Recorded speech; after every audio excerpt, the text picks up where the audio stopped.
இதுவரைக்கும் சட்டமன்ற வரலாறுல இல்லாத அளவுக்கு பெரிய அளவுக்கு ஆளுங்கட்சியினர் பேசுறாங்க, அமைச்சர்கள் பேசுறாங்க, அதையே அவை குறிப்பில் இருந்து நீக்கிறாங்க. இது எங்கேயாச்சும் நடந்திருக்கா? அதுவும் குறிப்பா பாருங்க, நம்ம செங்கோட்டையன் போன்றவரை ஒரு சீனியர் மெம்பர் 7-8 முறை எம்எல்ஏ ஆனவர், அமைச்சரானவர், அவருடைய பேச்செல்லாம் நீக்கிறாங்க. அவை முன்னவர் அவர் பேசுற பேச்சுக்கள் பின்னவரா மாறிடுறாரு. ஆதவர்ஜுனா பேச்செல்லாம் ஏதோ பொதுக்கூட்டத்தில் வந்து வன்முறையை தூண்டுற பேச்செல்லாம் உள்ள பேசுறாரு. சட்டமன்ற உறுப்பினர் திரு ராஜேந்திரன் அவர்கள் ரொம்ப ஒரு அமைதியான நியாயமான கோரிக்கை தான் வச்சார். தமிழ் வந்து ஒழுங்கா உச்சரிங்க, நல்லா பேசுங்க, ஒழுங்கா பேசுங்க. புரியல, இதுல என்ன தவறு இருக்கு?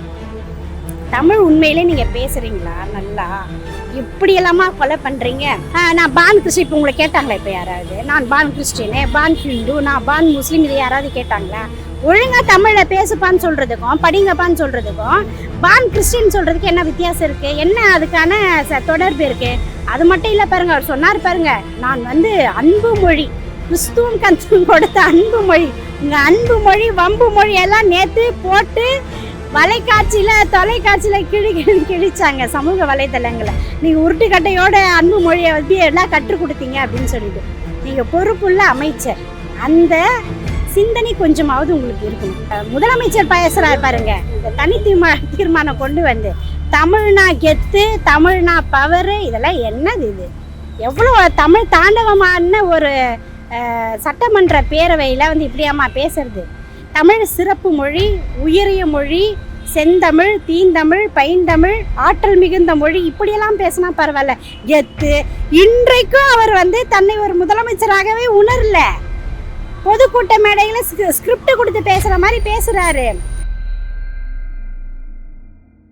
லிபர்டி தமிழ் நேயர்களுக்கு வணக்கம். இன்றைய நேர்காணலில் நாம் சந்திக்க இருப்பவர் திராவிடர் கழகத்தின் மாநில செயலாளர் வழக்கறிஞர் தோழர் மணியம்மை அவர்கள். வணக்கம் தோழர். சட்டமன்றத்தில் நீட் தேர்வுக்கு எதிராக ஒரு தீர்மானம் மசோதா கொண்டு வந்திருக்கிறாங்க.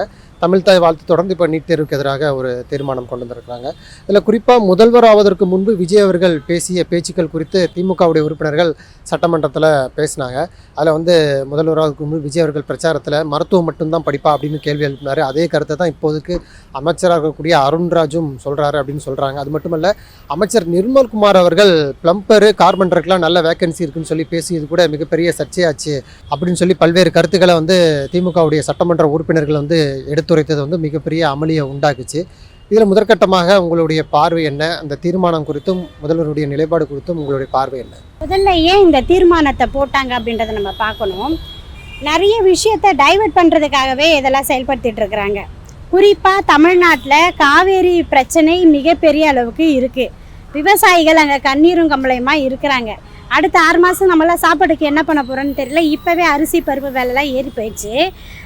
இங்கேயும் கூட்டணி அரசு இப்போ அமைஞ்சிருக்கு, காங்கிரஸோட கூட்டணி. கர்நாடகாலையும் அங்கேயே வந்து காங்கிரஸ் ஆட்சி தான் நடத்துது. அங்கே சிவகுமார் அவர்கள் முதலமைச்சரை கர்நாடகாவில் இருக்கிற சொல்லிட்டார் தெளிவாக, தமிழ்நாட்டு தான் தண்ணீர் விட மாட்டோம் அப்படின்னு சொல்லி, நாங்கள் மேகத்தட்டு அணை கட்டியே தீர்வோன்னு சொல்லிட்டார். ஆனால் அந்த கொந்தளிப்பு தமிழ்நாட்டில் எங்கே அதிகமாக வந்துட போகுது அப்படின்றதுனால தான் தொடர்ச்சியாக எதிர்கட்சிகள் இதை குரல் கொடுத்தா மரியாதைக்குரிய எதிர்கட்சி தலைவர் அவர்களை கைது செய்கிறது, அப்புறம் அனைத்து கட்சி கூட்டம் போட்டால் அதெல்லாம் தேவையில்லை அப்படின்னு சொல்கிறது, அதே டீலிமிட்டைசேஷனுக்கு அனைத்து கட்சி கூட்டம் போட்டு நாங்கள் வந்து பார்த்தீங்களா பிஜேபிக்கு எதிராக நாங்கள் தான் நிற்கிறோம் அப்படின்னு காட்டிக்கிறது. இப்போ தொடர்ச்சியாக ஏன் இந்த மாதிரி டைவர்ஷன் பண்ணுறாங்கன்றது இது ஒன்று. நேற்றைக்கு சட்டமன்றத்தில் மரியாதைக்குரிய தமிமுன் அன்சாரி அண்ணன் ஒரு கேள்வியை வச்சார். நீங்கள் நீட்டை ஆதரிக்கிறேன்னு சொல்கிறீங்க, நாங்கள் வரவேற்கிறோம், ஏன் பெரியார் திடலில் அமைதி வழியில் நடத்தக்கூடிய அந்த பிரச்சார பயணத்துக்கு ரத்து செஞ்சீங்க? ஏன் காவல்துறையை அங்கே குவிச்சிங்க? அவங்க என்ன தீவிரவாதிகளா, திராவிடர் கழகத்தை சேர்ந்தவர்னு ஒரு அருமையான கேள்வியை வச்சுட்டு இன்றைக்கு தமிழ்நாடு முழுவதும் பேன் நீட் அப்படின்னு நம்ம சொல்கிறோம். இப்போ ஒன்றிய அரசு எதிர்த்து போராடக்கூடியவர்களை ஃபேர் நீட்டுன்னு கேட்குறாங்க. நம்மளுடைய அடிப்படைன்றது நீட்டுன்றது தேவையில்லை. எதுக்கு நுழைவுத் தேர்வு? தமிழறிஞர் டாக்டர் கலைஞர் இருந்த வரைக்கும் எந்த நுழைவுத் தேர்வுமே தமிழ்நாட்டுக்கு தேவையில்லை. மருத்துவர்களுக்காக இருக்கலாம், அதே போல் நீதிமன்றத்துக்காக இருக்கலாம், அதாவது வழக்கறிஞர்களாக இருக்கலாம், இது தேவையில்லைன்னு தான் நம்ம கடைபிடிச்சிட்டு வந்தோம். அப்போது இந்த நுழைவுத் தேர்வுனால பாதிப்படையக்கூடியவர்கள் யார்? நம்முடைய தமிழ்நாட்டை சேர்ந்த மாணவர்கள் தான். இப்போ நீங்கள் ஒரு கேள்வி கேட்டீங்க, நீட்டு மட்டும்தான் படிப்பா அப்படின்னு, மருத்துவம் மட்டும்தான் படிப்பா அப்படின்னு சொல்லி நம்முடைய முன்னாள் நடிகர் இந்நாள் முதலமைச்சர் கேட்டுட்டு இருக்காரு தேர்தல் பிரச்சாரத்தில். இப்போ நம்ம அவரையும் பார்த்து கேள்வி, ஏன் ஹீரோவாக தான் நடிப்பீங்களா, சைடு ஆக்டர்லாம் அடிக்க மாட்டிங்களா, காமெடி ஆக்டர்லாம் அடிக்க மாட்டிங்களா அப்படின்ற ஒரு கேள்வி வைக்கலாம். அப்போது இது எதை தாங்கி நிற்குது அப்படின்னா, சமூகத்தின் மீது அக்கறை உள்ளவர்கள், சமூக நீதியின் கோட்பாடு மீது புரிதல் இருக்கிறவர்களால் இந்த மாதிரியான ஒரு கேள்வி கேட்க முடியாது. அப்போ எந்த விதமான அடிப்படை அரசியல் சமூக புரிதல் தமிழ்நாட்டினுடைய தனித்துவம் எதுவுமே தெரியாத ஒருத்தரால தான் இப்படி ஒரு கேள்வி கேட்க முடியும். யதார்த்தத்தை சொல்றாங்க. அதாவது அவர் பேசும்பொழுது ஒரு மாணவர்கள் தற்கொலை நடக்கக்கூடாதுன்னு யதார்த்தத்தை சொல்றாரு. இப்போ அமைச்சர் நிர்மல்குமார் சொல்லும்போது கூட நிறைய வேக்கன்ட் இருக்கு, கார்பெண்டருக்கு இதுல நிறைய வேக்கன்ட் இருக்கு, அதனால மாணவர்கள் வந்து எல்லாத்துலயுமே ஃபோக்கஸ் பண்ணுங்க ஒரு அக்கறையில சொல்றாங்க. இது அக்கறையில சொல்றது கிடையாது. நான் என்னதான் பல கட்சிகளை மாறி வந்தாலும் கூட என்னுடைய அடிப்படை RSS தான் அப்படின்றதான் நிர்மல்குமார் காட்டியிருக்கிறார். இவ்வளவு வியாக்கியானம் பேசுற திரு நிர்மல்குமார் அவர்களே, தமிழ்நாட்டிற்கு கிடைக்க வேண்டிய 152 மருத்துவ சீட்டா கோட்டை விட்டுட்டீங்க. இதுக்கு என்ன பதில் சொல்ல போறீங்க? அதுவும் எது சாதாரண மருத்துவ படிப்பு கிடையாதுங்க, மல்டி சூப்பர் ஸ்பெஷாலிட்டி. மிகப்பெரிய அளவுக்கு தமிழ்நாட்டுக்கு கிடைக்க வேண்டிய வாய்ப்பை இழந்துட்டு நிற்கிறீங்க. அதுவும் என்ன காரணம் பாருங்க, தமிழ்நாட்டுக்கான நீதிபதிவர்கள் உச்ச நீதிமன்றத்தில் தமிழ்நாட்டுக்கு யார் வாதாட போறாங்க அப்படின்னு காணும் தேடி இருக்கிறார் நம்ம தமிழ்நாட்டினுடைய அரசு வழக்கறிஞரை. நீங்க எங்க அப்பாவை காண நீங்க சொல்லிட்டு இருக்கிற அதே சூழல்ல அப்போ எந்த அளவுக்கு நீங்க உங்களுடைய துறையை நீங்க பார்த்துக்கிட்டு இருக்கீங்க அப்படின்றது தெரியுது.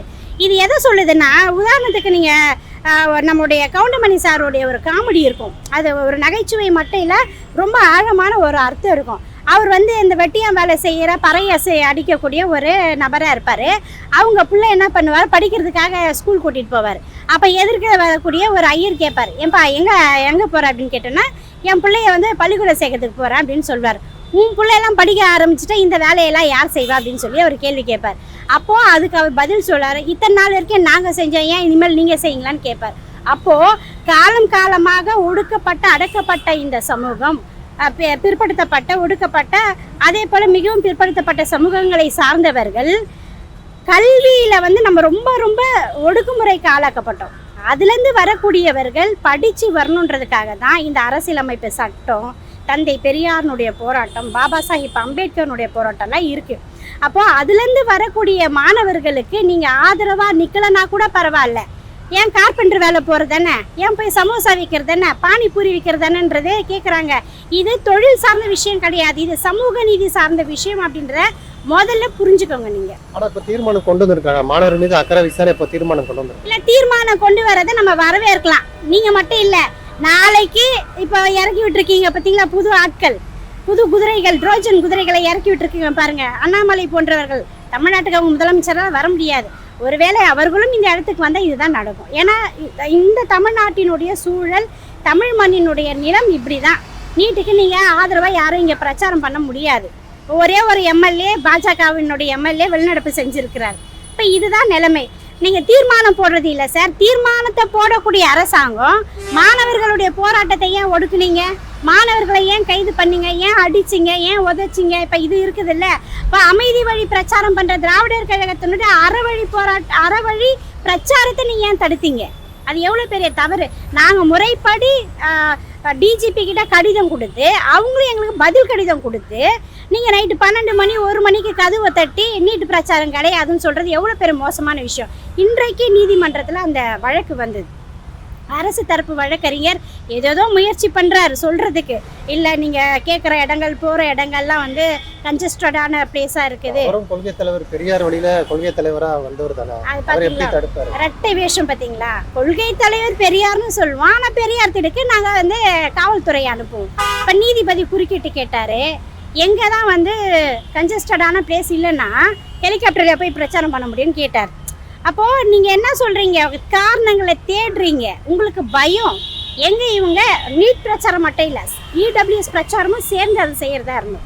அப்போ அதுக்கு நீங்கள் தடை போட்டிருக்கிறீங்க. ஏன் இப்படி முன்னுக்கு பின்முறைனா நீங்கள் இருக்கணும்? நாங்கள் இதை தான்ப்பா, ஒன்று நாங்கள் ஆதரிக்கிறோம், இல்லை நாங்கள் எதிர்ப்பு தெரிவிக்கிறோம்னு சொல்லணும். ஆதரவும் செய்கிறோம், ஆனால் அதுக்கான பிரச்சாரங்கள் போராட்டங்கள் நடந்தால் அதை நாங்கள் எதிர்ப்புன்னு சொல்கிறது எந்த விதத்தில் நியாயம்? இது இரட்டை போக்கு இல்லையா?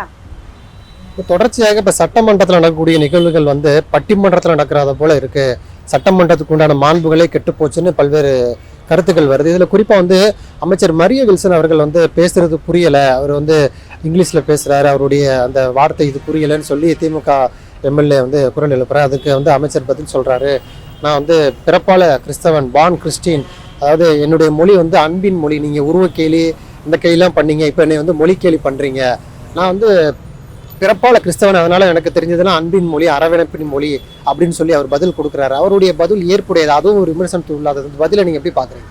அதாவது இதில் ஒரு நல்ல விஷயம் நடந்திருக்கு, அதையும் நம்ம பாராட்டணும். என்னென்னா லைவ் டெலிகாஸ்ட் பண்ணுறாங்க ரெண்டு தரப்பும். சில நேரங்களில் உன்னை கட் பண்ணிவிட்டு வாய்க்கு வந்த பதில் திட்டுறதும் நடந்திருக்கு இதுக்கு முன்னாடி. ஆனால் இது வந்து மக்கள் இன்றைக்கி எல்லோரும் பார்க்க தான் செய்கிறாங்க. அதாவது விஜய் அவர்கள் என்ன ட்ரெஸ் போட்டிருக்காரு, என்ன ஸ்டைல் பண்ணுறாரு, இந்த ஆக்ஷன் பண்ணுறாரா, இந்த ஆக்ஷன் பண்ணுறாரான்னு பார்க்குறதுக்கும் இருக்கிறாங்க. ஆனால் இந்த லைவ் டெலிகாஸ்ட்டாக பாராட்டலாம். இதில் சட்டப்பேரவையை நல்லபடி நடத்தணுன்றதுக்காக சபாநாயகர் அவர்கள் ரொம்ப முயற்சி செய்கிறார். அவருடைய சில விஷயங்களையும் பாராட்டணும் நம்ம இரு தரப்பும். அவர் ஆக்கப்பூர்வமாக போகணும்னு சொல்லிட்டு. ஆனால் பாருங்கள், இதுவரைக்கும் சட்டமன்ற வரலாறுல இல்லாத அளவுக்கு பெரிய அளவுக்கு ஆளுங்கட்சியினர் பேசுகிறாங்க, அமைச்சர்கள் பேசுகிறாங்க, அதையே அவை குறிப்பிலேருந்து நிற்கிறாங்க. இது எங்கேயாச்சும் நடந்திருக்கா? அதுவும் குறிப்பாக பாருங்கள், நம்ம செங்கோட்டையன் போன்றவரை ஒரு சீனியர் மெம்பர் 7-8 முறை எம்எல்ஏ ஆனவர், அமைச்சரானவர், அவருடைய பேச்செல்லாம் நீக்கிறாங்க. ஆதவ அர்ஜுனா பேச்சை நீக்கிறதுக்காகவே சபாநாயகர், ஆமாம், அவை முன்னவர், அவர் பேசுகிற பேச்சுக்கள் பின்னவராக மாறிடுறாரு. ஆதவ அர்ஜுனா பேச்செல்லாம் ஏதோ பொதுக்கூட்டத்தில் வந்து வன்முறையை தூண்டுற பேச்செல்லாம் உள்ள பேசுகிறாரு. அதெல்லாம் நீக்க செய்கிறாங்க. நீங்கள் நேற்றைக்கு நம்ம பார்த்தோம், சட்டமன்ற உறுப்பினர் திரு ராஜேந்திரன் அவர்கள் ரொம்ப ஒரு அமைதியான நியாயமான கோரிக்கை தான் வச்சார்.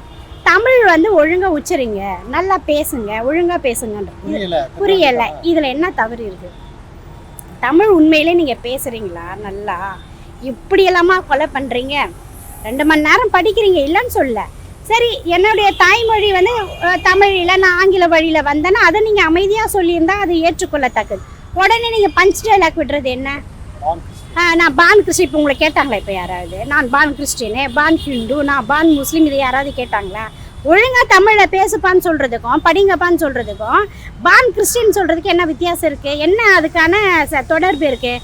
அது மட்டும் இல்லை பாருங்கள், அவர் சொன்னார் பாருங்கள், நான் வந்து அன்பு மொழி, கிறிஸ்துவம் கத்தும் கொடுத்த அன்பு மொழி, உங்கள் அன்பு மொழி வம்பு மொழி எல்லாம் நேற்று போட்டு தொலைக்காட்சியில் கிழிச்சாங்க சமூக வலைத்தளங்களில். நீங்கள் உருட்டுக்கட்டையோட அன்பு மொழியை வந்து எல்லாம் கற்றுக் கொடுத்தீங்க அப்படின்னு சொல்லிட்டு.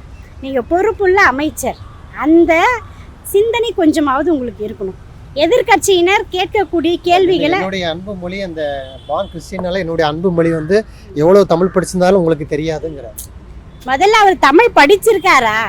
நீங்கள் ஒரு விஷயத்தை கவனிக்கணும், கிறிஸ்துவம் வந்து இங்கே தமிழை வளர்த்துருக்குது, அது நம்ம இல்லைன்னு சொல்லலை.